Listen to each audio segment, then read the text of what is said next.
po ay nabinyagan sa relihiyong Iglesia Filipina Independiente o Aglipayan. Sinubukan ko po na magsuri sa pamamagitan ng pagsubok sa pagsamba sa Iglesia ni Cristo. Tagal po ako nagsilbi sa kinaanibang ko reliyon pero hindi ko po nasubukan na ganito ang kasolemnidad ng pagsamba sa ating Ama. Naramdaman ko po ang Espiritu, lalo na po ng narinig ko po ang pag-awit ng himno ng mga awit.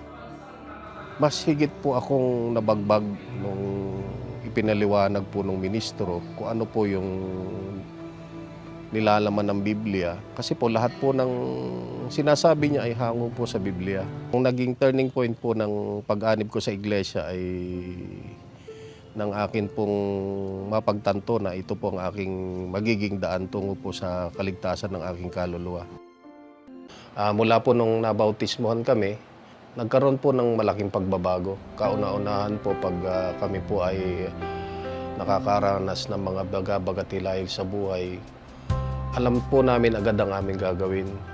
Malaking tulong po ang pagsamba namin sa Iglesia ni Cristo dahil dito po sa mga pagsamba namin, dito po kami natuturuan ng mga tamang aral na dapat gawin sa pakikibaka po dito sa sanlibutan.